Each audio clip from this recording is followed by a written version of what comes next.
바나바는 요즘 우리 특히 한국 교회의 성도들에게 아주 유명한 인물입니다. 이 바나바는 위안과 격려의 사람으로 소개를 할 수 있는데 요즘 많은 교회들이 하는 사역 중에 가장 많이 알려지고 지금 시행하고 있는 사역이 있는데 그게 뭐냐면 바나바 사역입니다. 쉽게 말하면 한국 교회에서는 이 바나바 사역을 이 세 가족을 정착시키는데 주력하는 프로그램입니다. 이름이 성경에 있는 이 바나바의 이름을 따서 바나바 사역 이렇게 부르기도 해요. 그래서 특히 한국 교회에 바나바라는 이름을 많이 소개가 되어 있습니다. 이 바나바는 본명은 오늘 성경에 기록된 대로 요셉이죠. 요셉. 그리고 이 바나바라는 이름은 사도들에 의해서 이름이 불려졌다라고 성경 기록을 하죠. 그리고 이 바나바는 구브로 섬 출신의 레인이고요. 바나바의 이 생질 조카이죠. 조카로는 마가가 있으며 또 사도 바울의 초기 사도 바울이 다메섹 도성에서 회심하고 난 이후에 그 사도 바울의 선교 초기 사역에 많은 도움을 주었던 함께 동력을 하기도 했던 이 동력자이기도 합니다. 그리고 이 바나바는 AD 30년에서 68년까지 주로 활동한 인물로 우리가 이해하면 됩니다.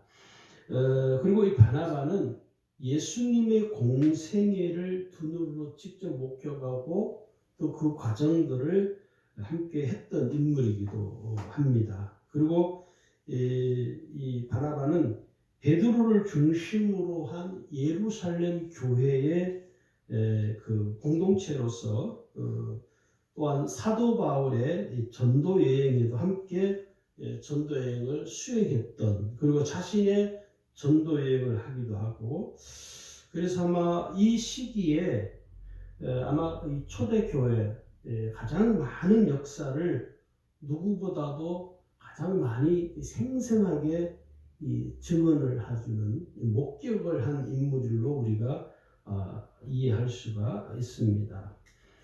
또 이 바나바는요 사도 바울을 안디옥 교회로 초빙을 해서 이 사도 바울과 함께 이 사역을 하기도 했습니다. 그래서 이 바나바와 이 사도 바울은 좀 성격이 대조적이고 그런데 이 바나바는 어떻게 이해할 수 있냐면 매우 모성적이고 매우 부드러운 성품의 소유자입니다. 그리고 다른 사람들에게 관용을 잘 베푸는 그런 인물로 알려져 있고 이 사도 바울은 직설적입니다. 둘러서 이야기를 안 해요. 부성적이고 사랑이 많은 동시에 징계할 것은 바로바로 징계를 해버리는 직설적이죠. 그리고 아주 엄격한 신앙을 가지고 있는 인물로 우리가 이해할 수 있습니다. 그래서 이 바나바는요 교회 지도자들 중에서 본래 교회 지도자만 그런 것이 아니라 본래 사람들이 자기의 성품을 따라서 행동을 하게 돼 있잖아요. 이 바나바는요 그 성품을 따라서 아량이 매우 넓은 사람이며 또한 영적으로는 매우 담대하고 항상 은혜가 충만한 사람이었다. 이렇게 그리고 바나바를 뭐라고 소개하냐면요 착한 사람이라고 소개하는데 이 사도행전 11장 24절을 보시면 바나바에 대해서 이렇게 소개를 합니다. 바나바는 착한 사람이요 성령과 믿음이 충만한 사람이라. 이 착한 사람이라는 의미가요 굉장히 중요합니다. 이 착한이라는 무슨 말이냐면 관용이 많고 아량이 넓고 사람들을 포용하는 포용력이 아주 넓은 인물이죠. 그래서 우리가 이제 그런 인물들을 위해서 요즘 시대에 이 바나바는 맞는 리더십이다. 옛날에는 몇 년 전까지만 해도 우리 한국 교회도 그렇고 한국 사회 리더십이 아주 강력한 카리스마 있는 리더십이 통했거든요. 그러나 지금은 이 카리스마 있는 리더십은 통하지 않습니다. 이 한국 사회도 그렇고 전 세계적으로도 그렇고 또 특히 이제 교회적으로는 더 그렇죠. 카리스마가 있는 리더십은요 오히려 부작용을 교회 안에서도 만들게 되죠. 또한 이 바나바는 오늘 읽은 본문에도 말하는 것처럼 자신의 소유를 전부 팔아서 하나님께 드림으로써 자신의 그 삶뿐만 아니라 자신이 소유하고 있는 그 모든 물질도 하나님께 드림으로 헌신을 한 그런 인물로 우리가 알려져 있습니다. 자기의 소유를 하나 남김없이 전부를 하나님께 드린다는 건 결코 쉽지 않습니다. 우리가 읽은 이 사도행전 4장 36절 37절을 읽고 5장을 넘어가시면 여러분 그 아나니아와 삽비라 부부 이 스토리가 쭉 소개가 됩니다. 신기하죠? 바로 앞에 36절 37절에서 바나바는 자기의 가치 있는 것을 다 팔아서 사도들 앞에 주었다. 사도들 앞에 하나님께 바쳤다 그러는데 이 5장에 가면 아나니아와 삽비라 이야기 스토리가 소개가 되면서 그들도 소유를 팔았지만 마음이 변했는지 어떤지 절반은 감추고 절반을 드렸죠. 결국은 하나님을 속인 일로 인해서 이 두 사람 다 죽게 되죠. 이게 이 스토리가 이렇게 4장하고 5장하고 연결되는 걸 보면 무슨 의미가 있지 않을까 그렇게 우리가 한번 생각을 해볼 수가 있습니다. 자, 이 바나바와 바울의 관계를 좀 추적을 해 들어가면 이 사울이 회심하는 과정을 바나바는 잘 알고 있습니다. 다메섹 도성에서 그가 회심하기 이전에 예수 믿는 사람들을 잡아 죽이는 핍박자였던 것도 너무 잘 알고 있고, 그래서 이 사울이 다메섹 도성에서 회심한 그 일이 바나바에게는 아마 충격이었을 것 같아요. 어떻게 하나님이 저런 사람을 구원하실까? 어떻게 하나님은 저런 사람을 통해서 역사를 하실까? 그런 걸 보면 아마 바나바가 그렇게 생각할 수 있어요. 야, 하나님은 우리의 인간의 생각을 초월하시는 분이구나라는 생각을 할 수가 있죠. 그래서 특별히 사도 바울이 변화되어지고 회심해서 변화되어지고 복음의 사도로 이렇게 삶이 변화되는 전 과정을 바나바는 너무 잘 아는 것이죠. 그래서 여기 보면 사도 바울과 또 사도들과의 관계가 회복되도록 많은 수고를 한 인물이 누구냐면 바나바입니다. 처음에도 말씀드린 것처럼 바나바는 아주 포용력이 넓은 사람이에요. 모든 사람을 아우르는 이 시대에 참 우리 특히 이 교회 지도자에게 필요한 리더십이기도 하고 특히 우리 한국 사회에 이 나라를 이끌어가는 대통령이든지 이런 국회의원들이 이런 리더십을 좀 가지면 얼마나 좋을까. 존팽이처럼 그죠? 소소한 것에 그냥 시비 걸고 무릎 뜯고 하는 것보다 좀 이렇게 포용력을 가지고 서로의 관용을 베푸고 하면 얼마나 좋을까 하는 그런 아쉬운 마음을 갖게 됩니다. 어쨌든 간에 이 사도 바울이 사도들과의 관계가 잘 이렇게 서로 관계가 어색한 관계가 되지 않고 친밀한 관계가 되어지도록 많은 수고를 한 인물이 이 바나바예요. 그래서 사도행전 9장 26절 27절에도 보면요, 바울에 대해서 사도들 앞에 이 바나바가 그 사도들을 설득을 합니다. 거기 보시면 사울이 예루살렘에 가서 제자들을 사귀고자 하나 다 두려워해요. 예수님의 제자들입니다. 다 두려워했다는 것이죠. 저 사람이 혹시 우리를 잡아다가 죽이려고 하는 것이 아닌가, 그렇게 쉽게 생각할 수 있죠. 그러면서 다 두려워해. 그가 제자됨을 믿지 아니하니 있습니다. 사울이 회심한 그 일에 대해서 어느 사도 한 사람이라도 수긍을 할 수가 없는 형편에 놓여 있는 것이요. 그러니까 바나바가 데리고 사도들에게 가서 그가 길에서 어떻게 주를 보았는지와 주께서 그에게 말씀하신 일과 다메섹에서 그가 어떻게 예수의 이름으로 담대히 말하였는지를 전하니라. 상세하게 이 사도들에게 사도들은 이제 설득을 하는 것이죠. 사도들 당신들이 보는 생각하는 것처럼 이 사도 바울은 그렇지 않습니다. 바울이 이제 우리와 똑같은 그리스도인이 되어서 우리와 똑같이 그리스도를 증거하는 사람이 되었습니다. 라고 사도들에게 제자들이 계속 설득을 하고 있는 장면이죠. 그리고 이 바나바는 예루살렘 교회의 파송을 받아서 안디옥으로 가게 됩니다. 그래서 안디옥 교회에 가서 또 목회를 하게 돼요. 그 장면이 이 사도행전 11장 20절에서 22절에 소개가 되고 있습니다.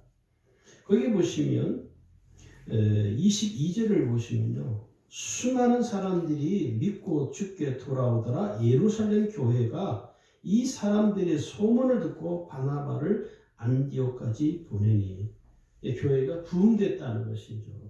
그래서 좀 더 말씀으로 잘 이렇게 양육할 수 있는 사람을 지도자를 파송하는데 그 적격자가 누구냐면 바나바였다는 것입니다. 복음이라는 건 결국 사람들을 아울러야 되거든요. 교회는요, 모든 사람들을 이렇게 포용할 수 있는 포용력이 있어야 됩니다. 교회는. 그리스도인들이 그렇다는 것이죠. 그리스도인들이 세상 사람들처럼 어떤 잣대를 가지고 정죄를 해버리면 어디 가서도 이런 사람들을 이렇게 끌어안아 주질 않습니다. 근데 교회가 그런 사람들을 끌어안고 포용해주고 이해해주고 배려해주고 이렇게 참아주고 하는 부분들이 이 교회가 참 필요한 부분이죠. 그리고 이 바나바는 바울과 함께 안디옥에서 함께 동역을 하게 됩니다. 먼저 이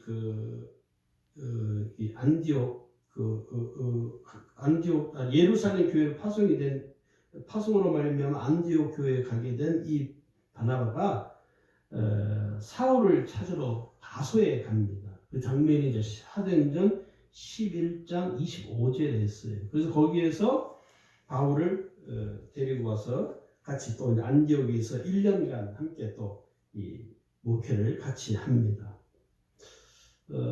지금 시대로 생각하자면 이해가 안 되죠, 사실. 지금 시대는 여러분, 우리 교회에 뭐 부목사가 없지만은 교회 규모가 좀 큰 교회 가면요, 부목사님들이 뭐 10대 명, 많게는 막 40명, 50명, 100명 이렇게 되는 교회들이 있어요. 저는 그걸 비난하는 게 아니고요. 그런데 문제가 뭐냐면 안타까운 게 담임 목사와 부목사의 관계입니다. 이 담임 목사와 부목사의 관계는요, 마치 상사와 부하 직원의 관계가처럼 돼버렸어요. 참 그게 아쉬운 거예요. 마음이 아픈 거죠. 같은 목회자인데 한국 교회들도 그렇게 취급을 해버린 부목사님들을 담임 목사 밑에 있는 부하 직원급으로 생각하는 거예요. 그러니까 같은 목사잖아요, 그죠? 담임 목사님도 목사님이시고 부목사님도 목사님 같은 목회자인데 취급을 그렇게 해버려요. 교회 안에서 장로님들도 그렇고. 저도 부교육자 생활을 해봤기 때문에 그 부교육자의 서름이 있어요. 한 번은 대신방을 가니까 자기는 대신방을 안 받는데 왜 그러냐니까 담임 목사님 와야 된다. 왜 부교육자가 대신방을 다니냐고 저보고 자기는 담임 목사가 올 때까지 안 바꿨다고. 그래서 어떻게 했어요? 할 수 없이 담임 목사님이 가셨어요. 그게 왜 그렇습니까? 참 이게 초대교회 그러니까 지금 현 시대의 어떤 그런 생각을 가지고 이 초대교회 상황하고는 생각해 보면은 사실은요, 이 바나바와 바울이 함께 여기서 뭐 목회하는데 바울이 뭐 담임 목사고 바나바가 뭐 부목사고 했겠습니까? 그런 거 없거든요. 저는 지금도 저도 저 개인적인 생각이지만 부목사라는 말 자체를 저는 폐지한다고 주장하는 목사예요. 목사고 목사님 뭐 부목사가 어디 있어요? 그죠? 그건 사람이 만들어놓은 뭡니까? 상하 구조거든요. 그래서 지시를 하고 지시를 받는, 지시를 내리고 지시가 내려오면 거기에서 일을 하고, 그러니까 어떤 면에서 보면 마치 회사에서 직장에서 일하는 거하고 별 다르지 않습니다. 그게 좋은 건지 안 좋은 건지 제가 볼 때는 저는 별로 그렇게 은혜롭지 못하다고 생각해요. 같은 목회자로서 이렇게 담임 목사가 부목사님 되시는 분들을 잘 이렇게 서로 동등한 관계로 가야 되는데 그렇지 않거든요. 그게 우리 한국교회가 그런 것들이 무너지지 않으면 한국교회는 소망이 사실 없습니다. 교회가 그런 구조로 가면 안 된다 하는 것이죠. 어쨌든 간에 그래서 결국은 이 바나바와 바울이 함께 안디옥에서 동역을 하게 되고, 이 바나바는요 사도 바울이 받은 영적인 은혜가 진리이라는 이 식별하는 명견을 지닌 사람입니다. 아주 영적인 통찰력이 탁월한 인물입니다. 사도 바울은 뭐 두말할 것도 없지만 그 사도 바울이 상당히 영적인 인물이라는 이 사실을 끝까지 믿었던 인물이 누구냐면 바나바입니다. 디모데는 바울의 제자니까. 그러나 사실 바나바는 이 사도 바울의 제자가 아니거든요. 같은 함께 동역하는 동역자입니다. 서로 동등한 입장이에요.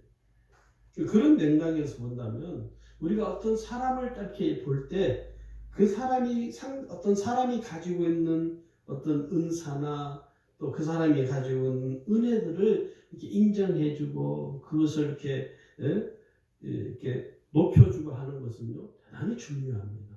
바나바가 그러한 인물이었다는 그런 맥락에서 보면 저는 바나바가 상당히 매력적인 사람이라고 저는 여겨집니다. 또 이 바나바는요 바울이 1차 전도 여행을 할 때 함께 동행을 한 인물이기도 하죠. 약 한 3년간에 걸쳐서 전도 여행을 했는데 거기 보시면 그러면서 이 바나바가 자기 생기인 마가를 데리고 전도 여행에 동참을 시킵니다. 이건 이제 사도 바울이 원해서라기보다는 바나바가 자기 생질, 자기 이 조카인 이 마가를 데리고 함께 이 전도 여행에 함께 동행을 하게 됩니다. 그러면서 이 루스드라라는 지역의 사람들이요, 어떤 일이 일어나냐면 오늘 우리 한국 교회 모습하고 저는 비슷한 면이 있다고 봐요. 이 루스드라 지역의 사람들이요 바나바와 바울을 추종합니다. 왜냐하면 바나바와 바울이 지금까지 자기들이 보았던 지도자들하고 완전히 다른 거예요. 굉장히 영적이고 아주 능력이 나타나고 사람들의 마음을 휘감고 사람들이 막 은혜를 받고 막 회개하는 역사가 막 일어나잖아요. 요즘 말로 말하면 막 엄청난 사람들이 변화되어지고 막 요즘 말로 막 교회가 막 수도 없이 사람들이 모여들고 그런 거예요. 그러니까 사람들이 그 바나바와 바울을 추종을 하는데 어떻게 추종을 하냐면 신으로 마치 성경에 기록이 되어 있어요. 어떻게 생각하냐 바나바는 제우스 신과 같다고 해요. 그게 사도행전 14장 11절, 12절, 13절에 있습니다. 거기 보시면 여러분 이렇게 기록이 되어 있어요. 무리가 바울이 한 일을 보고 루가오니아 방언으로 소리질러 이르되 신들이 사람의 형상으로 우리 가운데 내려오셨다. 신이 사람의 모습을 입고 내려왔는데 그 사람들이 지금 저 두 사람이다. 저 두 사람은 그러면서 12절을 보세요. 바나바는 누구라요? 제우스라 하고 바울은 그 중에 말하는 자이므로 헤르메스라 하더라. 이게 참 황당하죠? 제우스 신처럼 헤르메스 신처럼 여겼다는 거예요. 그러니까 우러러보기 시작하는 거죠. 사람으로 보는 것이 아니고 사도로 보는 것이 아니라 우러러보기 시작하는 거예요. 추앙하는 거예요. 요즘 시대로 말하면 목사로 보는 것이 아니라 교인들이 추앙하기 시작하는 거예요. 우리 목사님 대단하십니다. 우리 목사님은 다 탁월하신 분이다. 목사들이 그런 말에 뻥뻥 넘어가요. 참 조심해야 돼요. 지금 우리 한국교회도 그런 분들이 많습니다. 여러분이 다 알 거예요. 누구인지. 교인들이 그분을 그냥 우러러오는 거예요. 그러니까 헛소리 하죠. 뭐 기독교 교황청처럼 그 말도 그래 어이가 없어가지고 여러분 알만한 분이에요. 그분이 목사님이라고 참 말하기도 부끄러운데 그분이 그러는 거예요. 한국에 있는 모든 기독교인들을 모아서 로마 교황청처럼 기독교 교황청을 만들겠다는 거예요. 야, 이제는 뭐 하나님 보고 막 욕하던 말은 뭐 자기가 하나님 되는 것 같아요. 이게 뭡니까? 사람들이 추앙하는 그 사람을 이게 타락의 징조입니다. 이게 우리 한국 교회가 지금 갈 때까지 온 거예요. 지금 사실 이 대형 교회들이 이게 문제가 심각해요. 저는 그래서 대형 교회들은 다 해체해야 한다고 생각합니다. 욕해도 괜찮아요. 대형 교회들은 좀 해체했으면 좋겠어요. 너무 많은 문제를 계속 지금 얼마 전에 어느 교회가 또 이상한 문제 매스컴에 나왔잖아요. 너무 속상하는 거예요. 우리같이 힘든 교회들은 전도 한번 하는 것도 너무 힘들고 교회 하나 들어오기 하나 힘든데 그냥 큰 교회들이 다 그냥 세상 사람들 다 욕먹을 짓을 너무 많이 해버려가지고 지금 오늘 지금 여기 이 상황이 지금 그렇습니다. 이 루스드라 지역의 사람들이 바울과 바나바를 숭배하는 거예요. 사실은 그건 뭐와 같으냐? 우상 숭배와 다름없는 짓을 지금 이 사람들이 행하고 있는 것이죠. 근데 여러분, 우리 한국교회 그런 분들이 그런 목회자들이 저는 이 바울과 바나바를 좀 본받았으면 좋겠어요. 바울과 바나바가 뭐라 하는지 큰 소리로 그 사람들을 질책합니다. 정말 멋지죠. 이게 쉽지 않거든요. 사람들이 목사의 나를 막 추앙하는데 내가 그 사람들에게 당신들 그러면 안 돼! 쉬울 것 같습니까? 쉽지 않습니다. 제대로 신앙이 꽉 박혀 신앙이 제대로 막 형성되어 있는 믿음이 신실한 신앙이 제대로 막 갖춰진 목사라면 가능해요. 네, 진짜 가능합니다. 여기 바울과 바나바 큰 소리로 질책을 합니다. 거기 보시면 사도행전 14장 14절을 보세요. 거기 이렇게 기록되어 있죠. 두 사도 바나바와 바울이 듣고 어떻게 옷을 찢고 물 가운데 뛰어 들어가서 소리질러 옷을 찢으면서 얼마나 개탄스럽습니까? 지금 이 사람들이 행하는 짓들이 너무너무 개탄스러운 거예요. 그러니까 이거는 거룩한 분노이죠. 거룩한 분노예요. 막 소리를 옷을 찢어가지고 사람들 속으로 들어가서 소리를 지릅니다. 여기 뭐라고 하냐면 여러분이요 어찌하여 이런 일을 하느냐. 우리도 여러분과 같은 성정을 가진 사람이라 여러분에게 복음을 전하는 것은 이런 헛된 일을 버리고 천지와 바다와 그 가운데 만물을 지으시고 살아계신 하나님께로 돌아오게 합니다. 할렐루야. 네, 우리 한국 교회 이거 좀 이 말씀을 좀 우리 한국 교회가 들어야 돼요. 특히 대형 교회들, 서울에 있는 대형 교회들 정말 들어야 돼요. 그분들이 지금 한국 교회를 다 어지럽히고 있어요. 대형 교회들이. 우리가 작은 교회들은 그냥 그 틈이 낑겨가지고 그냥 말도 못하고.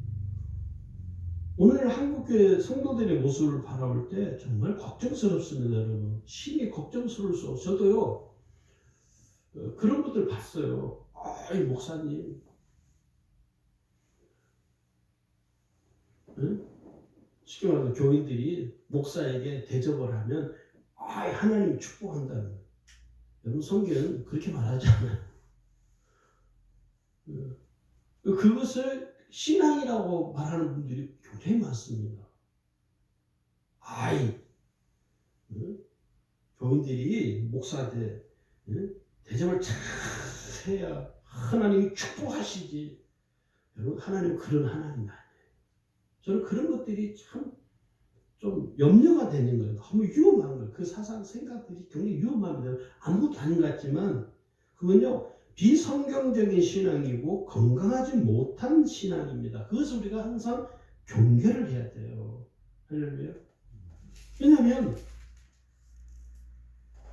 하나님은요, 그런 식으로 하나님은 우리에게 은혜를 주시지 않거든요. 우리가 거룩하지 못하고 신실하지 못한 우리의 신앙의 모습들을 우리 스스로가 떨쳐버려야 돼요. 버려야 돼요. 과감하게 버려야 돼요. 그래야 한국 교회 성도들이 살아날 수 있습니다. 할렐루야. 제가 목사니까 그런 이야기 하는 거예요. 이걸 우리가 항상 경계해야 돼요. 제가 평신도 때 잊어버리지 않아요. 제가 집사 때문에 부흥회를 교회에서 부흥회하는데 부흥사가 막 야단을 치는 거예요.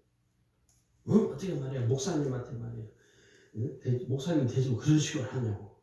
우리는 완전히 죄인이었어요. 근데 저는 그때 제가 평신도 집사였지만 들으면서 되게 불편했습니다. 마음이. 저 말씀이 과연 하나님께서 주시는 말씀일까? 정말 하나님이 우리에게 주시는 말씀입니까? 근데 여러분, 제가 목사가 돼서 보니까요, 성도들이 은혜를 받고 하나님 은혜에 감사하면요, 하라고 안 해도 하게 돼 있어요. 그것을 목사가 나서가지고 인위적 억지로 막 대접을 해야 하나님이 축복받습니다. 저는 그런 잘못된 이 가르침들은 우리 한국교회에서 없어져야 한다고 생각하는 목사 중에 한 사람입니다. 왜? 그건 건강하지 못한 신앙이거든요. 오늘 지금 여기 이 바울과 바나바가 이 사람들을 향하여 질책하는 것입니다. 이 엉터리인 거죠, 사실은. 그러면서 바나바와 바울이 뭐라 하냐면, 우리도 당신들과 똑같은 성정을 가진 사람이다. 단지 역할이 다를 뿐이에요. 삶의 자리가 다를 뿐이죠. 저와 여러분도 똑같습니다. 똑같은 사람입니다. 아멘? 여러분, 저를 목사라고 뭐 이렇게 보시면 안 됩니다. 위험합니다. 그건 잘못된 거예요. 저는 목사로서의 삶의 자리가 있고, 여러분은 평신도로서의 삶의 자리가 다를 뿐이에요. 목사라고 해서 뭐 교인들 위에, 머리 위에 막 군림하는 게 아니에요. 다 같습니다. 하나님 앞에서는. 그걸 지금 여기 이 바나바와 바울이 이야기를 하는 거예요. 그래서 나는 우리 한국 교회가 바나바와 바울이 하는 이 메시지를 우리가 정말 듣고 깨달아야 한다는 거예요. 누가? 교인들이 좀 깨달아요. 성도들이 깨달으셔야 돼요. 정말. 이 바나바의 신앙은 어떤 신앙이냐면요, 자신을 신으로 오해하고 신으로 추종하는 자들 앞에서 옷을 찢고 결코 자신은 사람들에게 추종을 받을 만한 신이 아니라 성령이 똑같은 사람이라는 사실을 호소하는 것을 이렇게 보면요, 이 바나바는 분명히 하나님 앞에 겸손하고 신실한 신앙심을 가졌던 지도자로 우리가 이해할 수가 있습니다. 그래서 저는 오늘 이 바나바가 우리에게 던지는 메시지가 저는 강력하다고 생각이 되어집니다. 사람들에게 여러분, 높임을 받고 싶은 욕망이 왜 없겠습니까? 있습니다. 사람들에게 인정받고 싶은 마음이 있어요. 사람들에게 자신을 드러내고자 하는 마음이 다 있습니다. 누군 없는 사람은 없습니다. 저도 있어요. 또 사람들에게 자기 자신을 과시하고자 하는 마음을 누구나 다 있어요. 근데 이거 다 어떻게 해야 돼요? 내려놔야 돼요. 할렐루야? 내려놔야 돼요. 왜냐? 그런 마음을 갖게 되면요, 타락하기 가장 좋은 최적의 상태가 됩니다. 내가 타락할 수 있는 최적의 상태가 되어져요. 그래서 우리가 여기서 항상 조심을 해야 됩니다. 바나바는 1차 전도 여행 기한과 함께 안디옥 교회에서 선교 보고를 하게 됩니다. 이 선교 보고를 하는 장면이 사도행전 15장 1절에서 29절에 있고요. 그리고 바나바와 또 바울이 2차 전도 여행을 함께 하는데, 이 바울과 바나바가 2차 선교 활동을 하면서 서로 갈등이 빚어지게 돼요. 제가 지난주에 디모데가 바울과 갈등이 있었다고 했잖아요. 제가 잘못 이야기한 거예요. 디모데가 아니고 바나바예요, 바나바. 제가 이게 설교를 디모데 거하고 바나바 거하고 또 이 다음 주에 할 거 설교를 한꺼번에 막 같이 하면서 이게 저도 실수를 한 거예요. 여러분 용서하세요. 예, 디모데하고 갈등이 있었던 것이 아니라 이 바나바하고 성교적인 마찰이 생겨버려요. 그래서 서로 충돌을 하게 됩니다. 그러면서 이게 서로 의견이 좁혀지지 않는 거예요. 의견이 서로 너무 다른 거예요. 그래서 두 사람이 결국은 헤어지게 됩니다. 그런데요, 참 이 바나바가 제가 볼 때는 사도 바울보다는 바나바가 훨씬 나는 더 매력이 있어요. 여기 보면요, 그렇게 서로 헤어진데 14년인가 아마 걸렸어요. 금방 화해하지 않았습니다. 이게 왜냐하면 그게 서로 원수처럼 지낸 게 아니라 서로 이제 제 갈 길로 이제 가서 선교를 다니잖아요. 뭐 바울은 또 바울 나름대로 자기가 뭐 2차, 3차 선교를 갔으니까 또 이 바나바도 자기 또 선교 목회자니까 지도자니까 또 다 가고. 그런데요, 이 바울과 이 바나바가 서로 충돌이 생겨서 다투었는데 우리 한국 교회가 이제한테 다시 만나가지고 서로 화해를 다시 합니다. 다시 화해를 해요. 바나바와 바울이 서로 다시 만나서 친밀하게 지내자. 뭐 성경에는 자세히 했지만 여러분 서로 그랬을 거 아니에요. 바나바도 그렇고 바울도 미안하다. 내가 미안하다. 그때 내가 너무 말을 좀 심하게 그렇다. 내가 좀 서로 이렇게 서로 의견을 좁힐 수 있는데 너무 미안하다. 서로 그러면서 서로 화해를 하게 됩니다. 그 장면이 갈라디아 2장 1절에 있어요. 갈라디아 2장 1절은 뭐냐면 14년 후에 서로 다투고 난 다음에 14년 후에 서로 만나게 돼요. 이게 철저히 왼수를 지는 게 아니라 서로 이제 다니는 선교를 다니다 보니까 서로 만날 수 있는 기회가 없었던 것이죠. 거기 보면 갈라디아 2장 1절 14년 후에 내가 바나바와 함께 디도를 데리고 다시 예루살렘에 올라갔나니 그 얘기가 있죠. 그러면서 9절에 보시면요, 또 기도같이 여기는 야고보와 게바와 요한도 내게 주신 은혜를 알므로 나와 바나바에게 친교의 악수를 하였으니. 멋지죠? 친교의 악수, 화해의 악수, 화해의 포옹이죠. 오늘 저는 그런 사람 참 많이 봤어요. 그래서 참 마음이 아파요. 우리 한국교회 성도들 서로 관계가 뒤틀리고 서로 어그러지니까 완전히 외수처럼 지내더라고요. 그래서 많습니다. 아직 같은 교회에 있는데 쳐다도 안 봐요. 그냥 제가 부교육장 있을 때 제 교구를 담당하는 제 교구장이신 두 권사님이 그런 관계예요. 교구장 회의를 하는데 같이 앉아 있잖아요. 나란히 의자 책상에 긴 책상에 이렇게 양쪽으로 교구장들이 이쪽 그때 몇 명? 4명? 이쪽 5명 이렇게 앉았어요. 한 9명, 한 10명이 교구장 앉아서 이렇게 회의를 해요. 제가 이제 교구장들 이렇게 교육을 하니까 신방 가기 전에. 근데 이분은 서로 한 분은 제 옆에 여기 앉고 한 분은 저쪽 끝에 앉고 나갈 때도 제가 일부러 권사님들 서로 여자분들이니까 서로 허기하세요. 서로 포옹해 주세요. 사랑한다. 오늘 하루도 하나님 축복한다. 이야기해 주세요. 근데 그 두 분은 절대 안 만나. 일부러 그분들을 위해서 캤는데도 안 돼요. 아마 지금도 서로 원수처럼 지낼 거예요. 왜 그렇습니까? 그 두 분 관계에는 주님이 안 계십니다. 그 두 분의 관계에는 예수님은 안 계십니다. 네. 근데 이 바나바와 바울은요, 서로 예수님이 계시기 때문에 서로 용서하고 친교의 악수를 나누었다. 이 말은 서로 화해했다는 거예요. 그러니까 우리가 그리스도인들이 서로 싸울 수 있죠. 부부 간에도 싸우는데, 그죠? 부모 자식 간에도 싸우는데 화해해야죠. 예수 믿는 사람들은 더 화해를 잘 해야죠. 바나바와 바울처럼. 그리고 마지막으로 이 바나바도 바울처럼 자비랑 선교를 하였습니다.